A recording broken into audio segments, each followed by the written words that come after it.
It's happened. The first season of Yuri on Ice has ended. So it's ended. Now what do we do?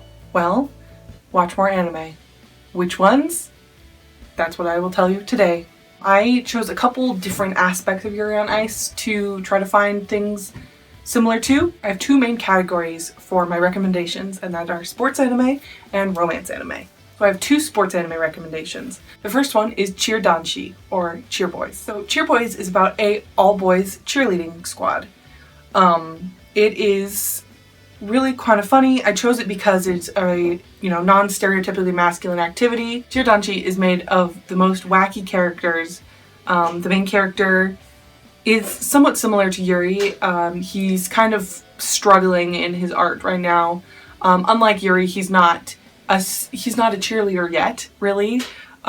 His friend is the one that starts the club, actually, kind of for the main character. Danshi is pretty wacky, but a lot of fun. You're gonna like it if you also maybe liked Free.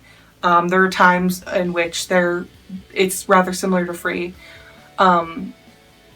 There's no romance in it, or at least not as far as I watched. The main character is born into a family that runs a judo dojo, and so his family really values judo, but the main character never really wanted to do judo. He never really liked it, and he ends up hurting, you find out that he hurt himself, and it was a relief because that means that he doesn't have to do judo anymore. So the main character is having a little bit of this conflict between his family wanting him to go back to judo or to join his friend's new club that he's really more interested in. I've only watched the first 3 episodes so far because I had a lot to watch that I wasn't sure if I wanted to recommend. And the first 3 episodes are pretty fun. They're very similar to the typical kind of sports anime structure. Something which I thought that people maybe were appreciating about Yuri on Ice was that it's not about a high school student or high school club. And Danshi is also not. It is about a college club, so there's some aspects of which that it's similar to a high school club, but they're also adults, and there's not the kind of same high school drama. In Danshi, a lot of the characters are there are some characters that are really good, but they always have weird quirks, like loving a chipmunk mascot of I don't even know what it is. I think it's a food brand. It's pretty good so far. I suggest that if you really like the sports aspect and maybe also liked Free, to watch it. My second recommendation is my other sports suggestion, which is Prince of Stride. I really, really like Prince of Stride. I did not expect to like it as much as I do. Again, I would say that maybe watch it if you also liked Free. It's less typical than Danshi, but more typical in other ways. Prince of Stride is about essentially a competitive parkour relay race team at a high school, but I don't know, they don't seem like high school students. The main character is a girl who has been watching this sport called Stride, and really loves it, and she transfers to a school that's really famous for it, just to find out that pretty much it doesn't exist anymore. There's 2 members on the Stride team. She comes as a freshman to the school, and wants to be the person that they call a relationer.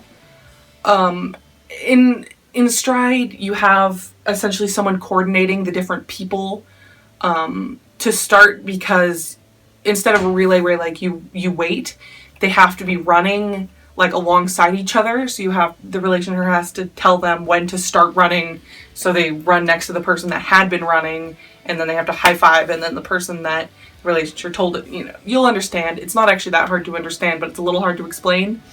And I don't know, I found it really interesting. It's quite pretty. I like the animation, and the characters are pretty interesting.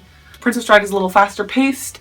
It's a little more beautiful, and I've been finding it really genuinely quite funny, which I didn't expect, because it's kind of portrayed as a very not a very serious sports anime, but not a kind of comedy one. Again, there's not really any romance in Prince of Stride that I've seen. I've watched 5 episodes, and I'm gonna watch more because I actually really like it. So my next 2 recommendations are for if you were in it for the romance, which I'm sure some of you were. My first one is something that I cannot recommend highly enough.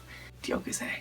I so highly recommend it if you haven't watched it. A lot of people are already comparing Doukyuusei and Yuri on Ice, and Doukyuusei is definitely more about romance, where Yuri on Ice, it's kind of just like a natural background thing, which is great. But Doukyuusei is just, it's so cute. It is an hour-long movie about two classmates, because Doukyuusei means classmates, that fall in love, and that's it. That's the whole thing. There's like a little bit of relationship drama, but so much less than the average like anime romance. And it's just, it's paced really differently than a lot of romance that I've seen in the past, where it's like you'd like see kind of like their like tentative courtship and then at the end they would get together. That does not happen in Doukyuusei. They kind of skip past the tentative courtship and just show when their relationship starts and then how it develops. And it's really, really super cute. I really recommend it to anyone who feels like watching romantic anime. And you'll get kind of the same like warm and fuzzy feeling, but I think more even than with Victor and Yuri. One of the only downsides that I could see with it versus Yuri on Ice is that the romance is the main plot. And I know a lot of people are really appreciating the fact that Yuri on Ice, it's not the main plot. It's just like in the background and it's just part of it. It's not the point of it, but it just depends on what you're feeling like. My second romance recommendation is an anime called Number 6. And this, the romance in Number 6 is a background thing. It's not the main point. But that's almost the only similarity between Yuri on Ice and Number 6. I watched all of Number 6 and I found it really, really interesting, but it's a dystopian future. Where they're after like humanity has warred themselves to death. There are 6 cities left over, and Number 6 is the one that the main character lives in. So pretty much the story is that he helped someone he should not have, or he was not supposed to. And then 4 years later, you see that it's kind of upset his life a little bit and kind of moved it off the track because he was kind of like a prodigy. But then 4 years later, something terrible starts to happen in the city. And the person that he helped becomes more important. And the romance is fairly cute. There's probably similar amounts of like actual like romance, but there's less in between affection like there is in Yuri on Ice. That doesn't really happen in Number 6. And I found the relationship just a little bit over dramatic, and it's kind of a relationship between a yandere and a tsundere to a certain extent, which is kind of unsettling a little bit because it kind of makes you wonder where the romance is coming from at some parts. And Number 6 is definitely a little like darker and gorier than a sports anime. So maybe if you liked maybe Attack on Titan or Tokyo Ghoul, it's probably not as gory as either of those, but it kind of has a similar feeling. So my last recommendation is kind of a miscellaneous recommendation, and it's a little bit of a stretch, to be honest. Yuri really reminded me of a character of a anime that I'd seen before and really loved. Tsukimi from Princess Jellyfish. Princess Jellyfish is a story about Tsukimi, a girl that lives in a house with 4 other girls that all have weird passions and are all kind of socially awkward. One loves trains, Tsukimi really loves jellyfish. At one point, Tsukimi has to talk to somebody that they call fashionable people the stylish. And like they're nervous, like they feel like they're a different species and they can't talk to them. But there's a point in which the main character, Tsukimi, needs the help of a stylish. And so this beautiful stylish princess helps her out, and then kind of hilarity ensues because now the stylish is kind of somewhat involved in her life. Yuri and Tsukimi remind me of each other because they're both insecure and kind of like nervous specialists that really know one thing. Through a series of wacky hijinks, Tsukimi has to get the help of someone outside of her realm, a stylish, they call them, and kind of From there, hilarity ensues, character development ensues.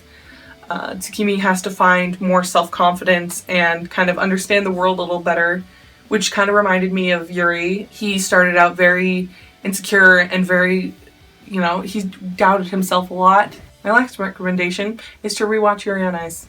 It'll make you feel better. So let me know, is there anything that you would have suggested I missed? Is there anything that you think I was too far out on? Let me know in the comments. Thanks for watching. For the people that watched it for the sports, which, I mean, it's the main plot. A lot of people are going to say that if you watched Yuri on Ice for the sports, you're lying. But I think you could have watched it for your sports.